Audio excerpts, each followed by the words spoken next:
Tous mes déchets verts Tous mes déchets verts sont utiles sont donc utiles dans mon jardin. dans mon jardin. Dans mon jardin. Dans mon jardin.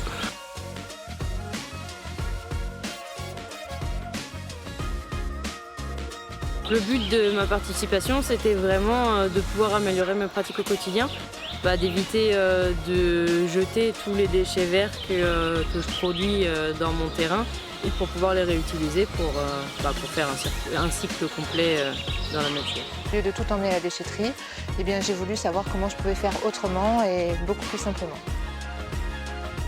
Ça nous a permis vraiment d'échanger nos différentes expériences, savoir ce que les uns faisaient, ce que les autres faisaient. J'ai appris beaucoup de choses sur les petites bêtes qu'il y a dans le compost, à quoi elles servaient. Enfin, je faisais quand même pas mal de choses avant, mais j'améliore la pratique. Voilà.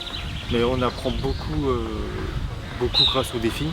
J'ai acquis quelques connaissances supplémentaires, notamment dans la gestion de bois morts et l'élaboration des SH. Donc le défi zéro déchet vert m'a permis de pouvoir avoir des échanges avec mes collègues d'autres communes pour justement compléter nos pratiques, ce qu'on fait sur chacun de nos communes.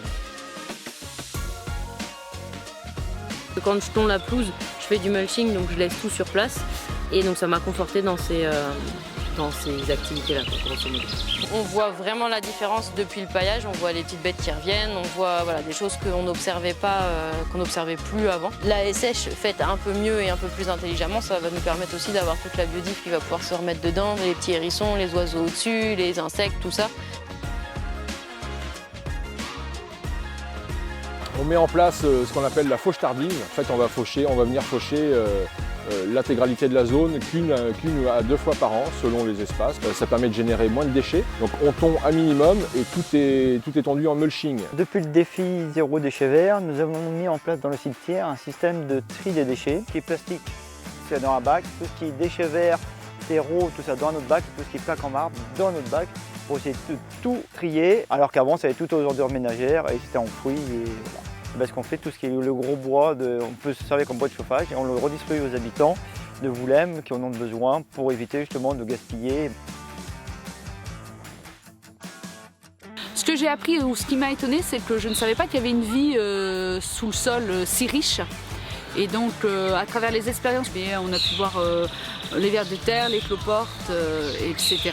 Et donc, en fait, grâce au broyat qu'on peut faire, grâce à la tonte qu'on peut mettre sur notre sol, on va enrichir notre sol à travers cette vie terrestre. J'apprends à regarder mon sol différemment puisque j'ai plusieurs types de sols selon l'endroit finalement du terrain. Alors les gains, ils sont écologiques, économiques. Et je dirais également en termes de pollution, on pollue beaucoup moins étant donné qu'on ne se déplace plus pour emmener les déchets du site de production du déchet jusqu'au site de stockage. C'est aussi une autre façon de travailler, dans une autre organisation, peut-être moins intervenir, laisser plus d'une tonte différenciée. Qu'on peut s'autosuffire en fin de compte. Qu'on peut avoir un jardin propre avec et les déchets, tout ce qui était déchets a été valorisé et ça ne se voit pas. Ça fait plaisir de voir que la nature revit. Dans le jardin, maintenant, je passe 2 heures maximum dans la semaine. Ça permet d'apprendre des tas de choses, ça permet de beaucoup mieux gérer tout ce qu'on peut produire dans le jardin et qu'on ne sait pas trop où mettre au départ. Là, en sortant du défi, globalement, j'arrive à gérer tout ce qui sort. Mais je trouve que ça simplifie la vie, en fait. Toutes les pratiques simplifient la vie.